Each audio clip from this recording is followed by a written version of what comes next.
Welcome back, guys, to another episode of the PLO Blueprint course.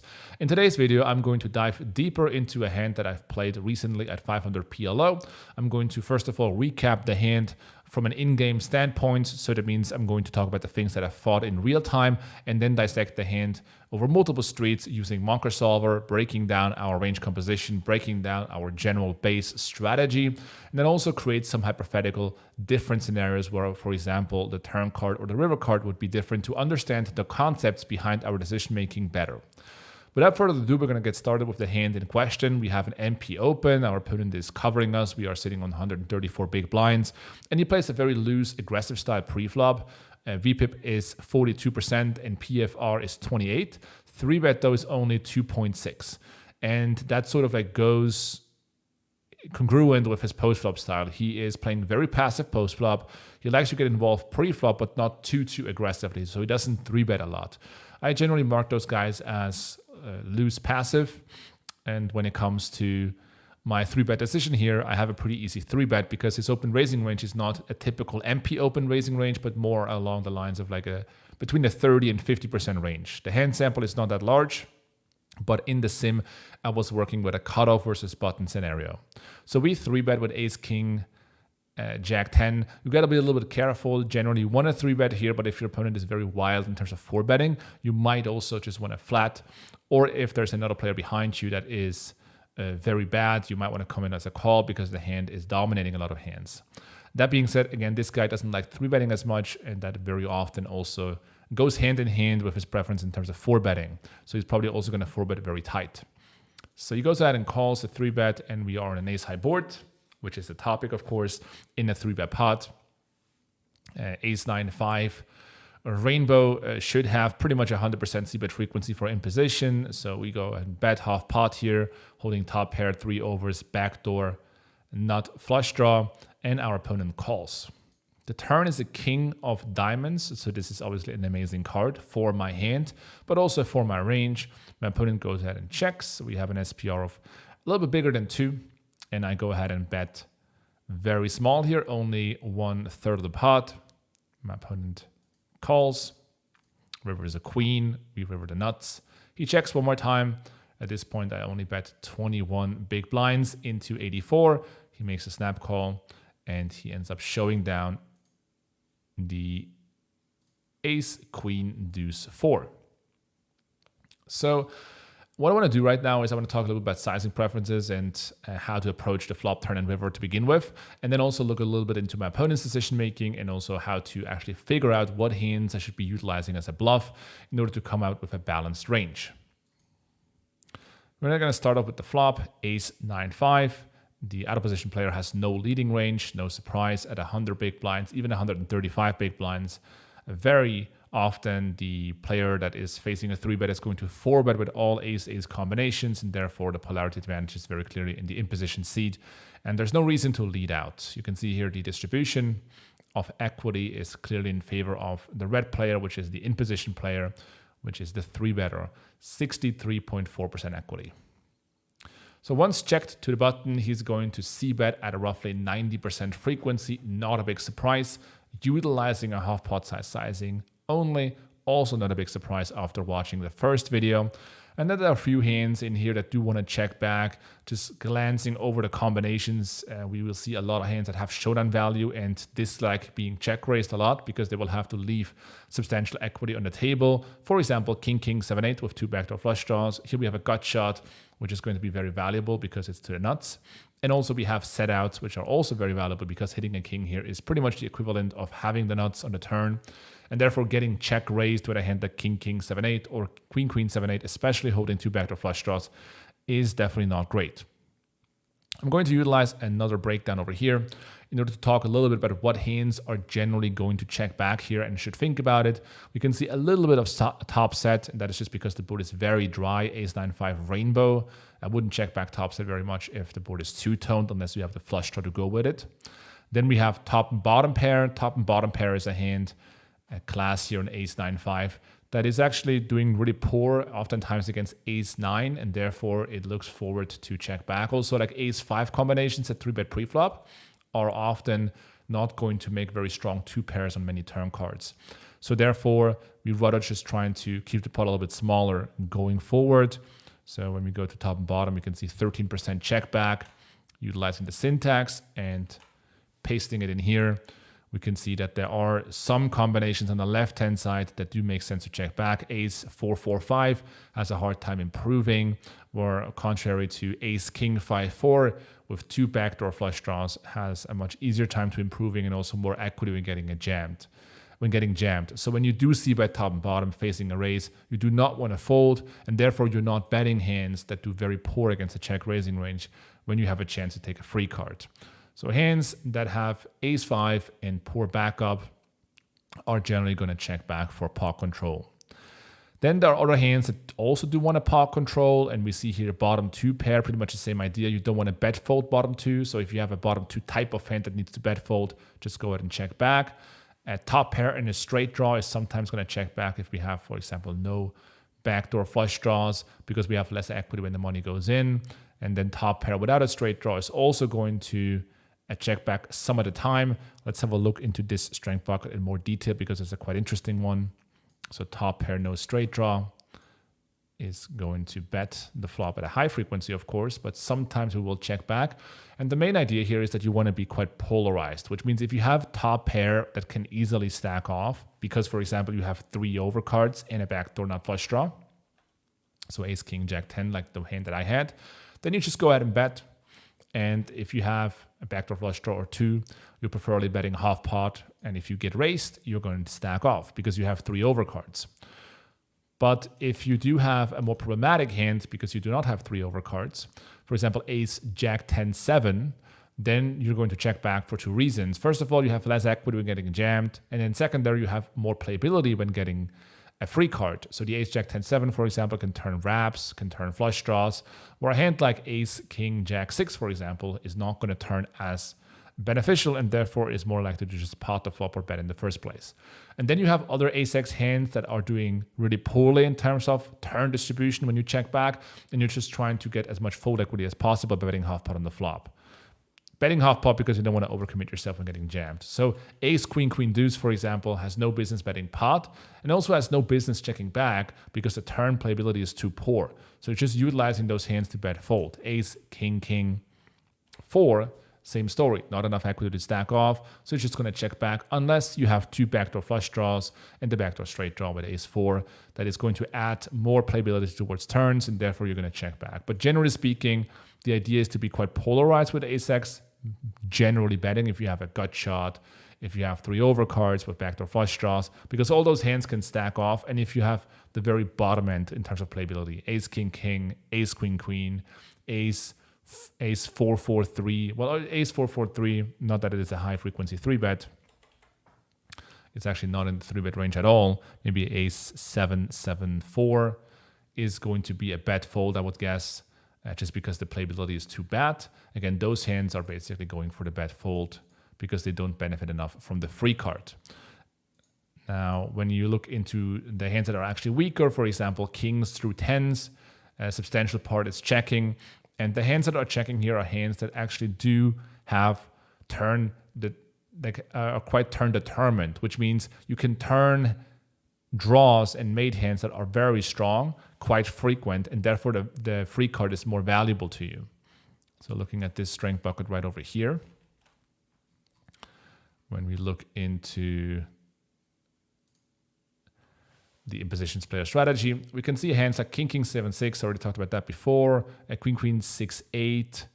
So we have here basically the gut shots, or king, king, 10-10 backdoor flush draw. So here we have some pretty strong setouts. Those hands are generally speaking going to check back because they have a lot of benefits from seeing a turn card. But if your hand has a lot less hope, so a hand like king, king, 9-8, for example, king, king, 9-8, unless it has 2 backdoor flush draws, is not holding as many outs to hit. So we're just going to bet, and we're also blocking ace 9, obviously. Or a king, king, queen, jack. King, king, queen, jack has a hard time turning something very valuable. So we're just going to go ahead and bet fold the flop instead of checking back, unless we have 2 backdoor flush draws. And that kind of sums up the flop, basically. You can see that the bluffs over here, air, gut shots, 5x, 9x, are betting all very aggressively, just trying to make our opponent fold. So the flop strategy is quite simple. We're betting almost everything. but the medium strong ace-x hands that have good playability, as well as overpairs, kings through tens that have strong turn cards. So our hand, not a big decision. We're betting. We're not really being thrilled, or we're not really thrilled if our opponent goes for the check raise on the flop. At an SPR, especially that is a little bit higher than 100 big blinds, but we're still going to bet and just stack off with 3 overcards. We're not doing that poor against ace-9. So now let's talk about the turn card, because the turn card is really interesting. The turn is a king, and you can imagine that on a king, the in-position player has a massive advantage. And that advantage basically comes from the fact that he still has all the aces pre-flop, but now all the kings also come on top. And king-king is not going to make it very often to the flop and to the turn in the out-of-position player's shoes. He's going to check fold kings on the flop or pre-flop. But the in-position player can still c-bet kings, and therefore he's going to hit that card pretty nicely. Here's the equity distribution difference, or the difference is very large. 65% equity for the in-position player, and obviously a huge polarity advantage because he has aces, he has kings, he has ace-king. A lot of these combos are not anymore in the out-of-position player's hands. So he should be checking full range, not a big surprise. And in position is now going to continue with pretty much 94% of his range, mainly betting half pot in order to set up a river jam. So after betting half pot here and getting called, there will be 204 in the middle and 99 behind. So very comfortably able to jam the river essentially. And what's interesting about this turn card is like how aggressively and wide you're supposed to double barrel on a king, because your opponent has just so few combinations to fight back on. If your opponent flops ace-9, ace-5 with backup, like those hands are going to check jam the flop. He's not going to hit the king that often as you will hit it. So you're going to fire a ton. And what a lot of people do wrong here is to limit their bluffs to only a few combinations, where in reality, because you have so many value hands, you need to very aggressively bluff to come out balanced. Let's have a look at the distribution over here. So here is the king offsuit. And as we can see, basically everything is firing. The only hands that are not going to fire are basically hands that are going for pot control. For example, ace-5, which is top bottom pair. Other 2-pair combinations that don't want to stack off. Top pair plus straight draw that's not willing to stack off. And that's pretty much it. And apart from that, we can really bluff very, very aggressively. And that's kind of where a lot of people are becoming very unbalanced. And you will find that sort of discrepancy between GTO and reality very, very often throughout the board.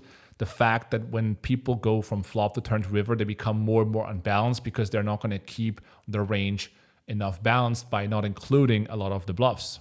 So in this case, you do want to fire this card specifically aggressive just because it is so great. But if the card would be a little bit worse, then we have to tone it down. So here, for example, we have the king of hearts, hypothetical scenario, brings in a lot more draws. You should increase your check back range to 9.5%. Before it was 6.7%. And also you should be potting a lot more often on the king of hearts. 36.5% of your hands are being potted, hands that do want to stack off. And on the other boards, we're only potting 2%, so basically nothing. So there's a big difference in terms of sizing preferences when the board becomes draw heavy. And also we do have to give up certain hands or be a little bit more cautious when holding top pair in a straight draw, when holding a top and bottom pair on this specific turn card, because we will have less equity arriving on the river if our opponent calls again, because now you also have some flush draws in there. And well, that's already the river.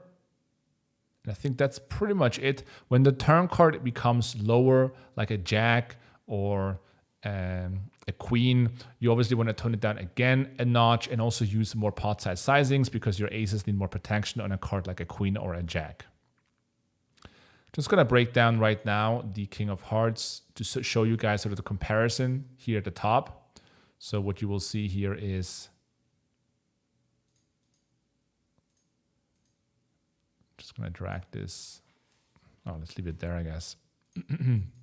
So what we see here on top is sort of the difference between the suited one, where we are going to pot, which is in gray, a lot more often than the rainbow card. With the rainbow card, we are going to Pot almost never. We're just going to double barrel very aggressively and pot control a little bit. And over here, as you can see, with the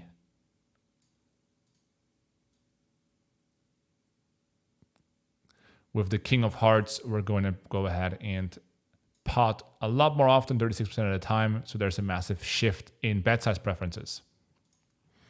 And then lastly, we're going to talk about the river, which in this case is the queen of clubs.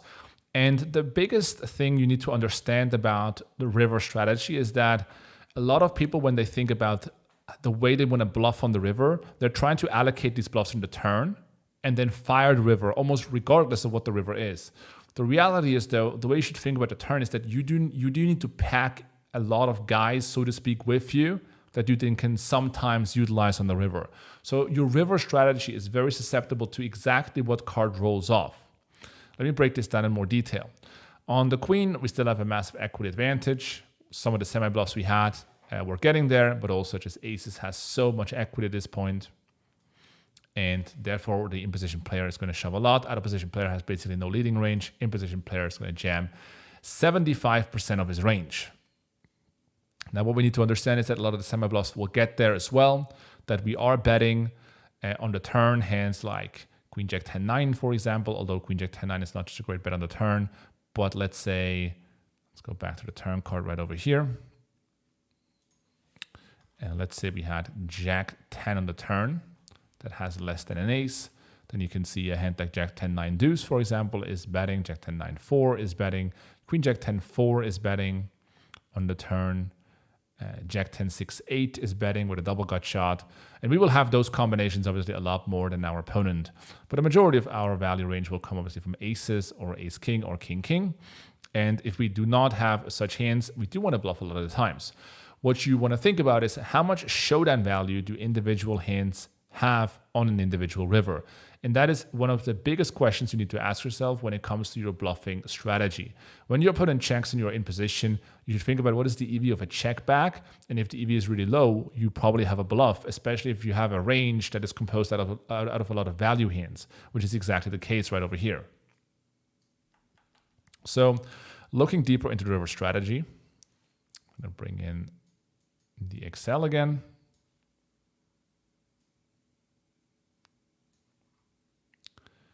And go into the transition from the king of diamonds on the turn to the river card.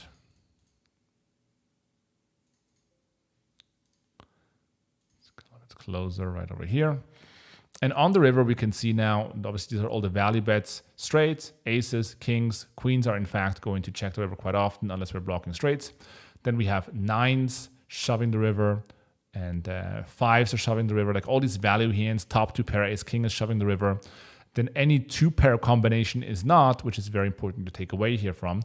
Top pair is shoving almost every single time, 95%, and also air is shoving 95% of the time. So arriving on the river, the main thing to realize is that on a queen, if we have a bare ace, our hand is no good. So if we were double barreling turn card with a hand like ace 7-7-4, then we are supposed to jam the river because the EV of a check back is not that high because we're going to lose with this hand very, very often.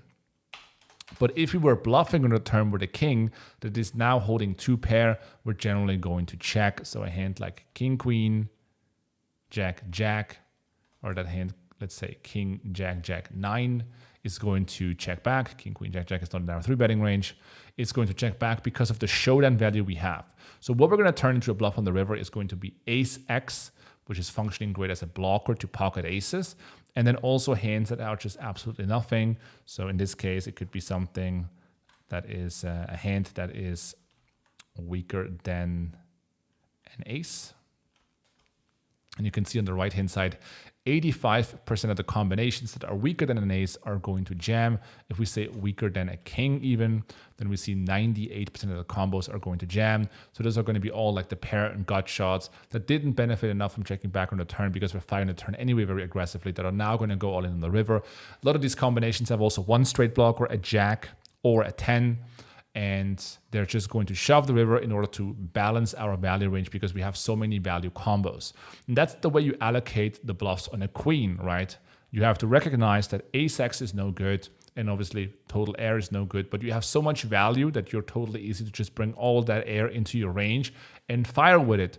If you don't fire with it, then you're going to make yourself very unbalanced, which is exactly what most players do, and it's very easy to play against that strategy.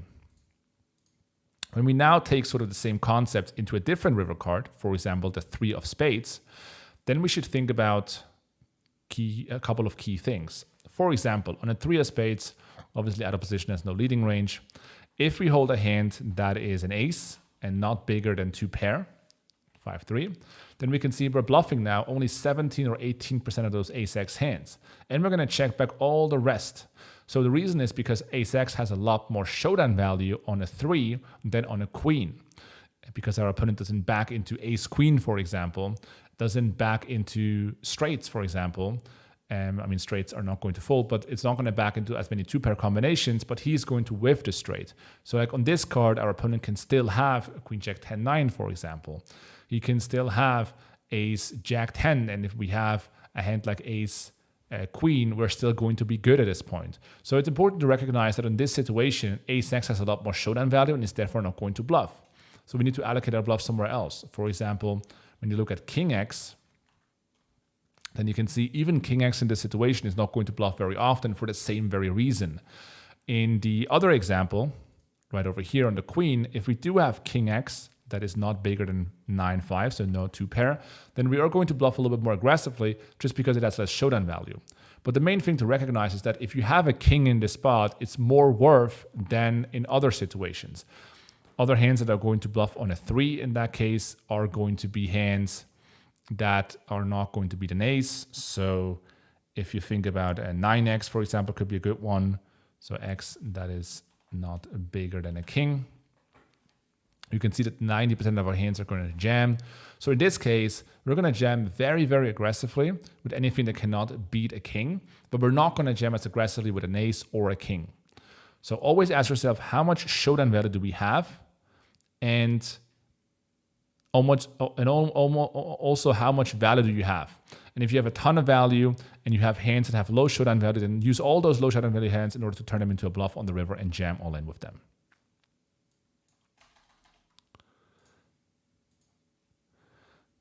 So here's another example. We have the 10 on the river now. And on the 10, when you have ace-x, so ace-x, that is not bigger than 9-5, then we have, again, a very weak hand. If you have ace-jack deuce 3, if you have ace-queen deuce 3, or for example, a hand like ace-queen queen deuce, let me just find that one for out of position, then he's going to jam every single time. You can see here again, 90% of the ace-x hands that are not beating 2-pair are going to jam on the river because the 10 is a very, very different card than the 3. Ace-x has a lot less showdown value, and therefore we're going to turn it into a bluff.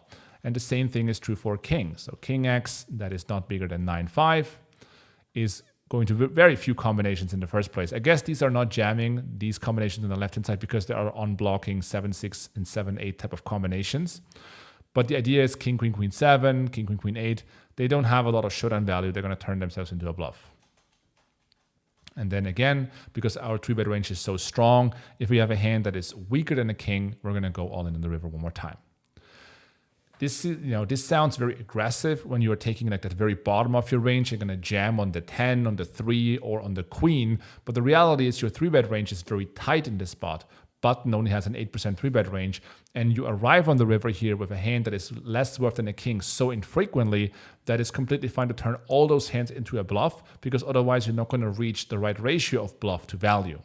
And that pretty much sums up the 100 big blind 3-street scenario, from ace-9-5 on the flop over to a king on the turn, which is a very, very good card for us that we're going to fire with basically almost anything that we have in our range. And on the river, dependent on the river card, we have to allocate the right bluffs and then make that jam in order to balance our range.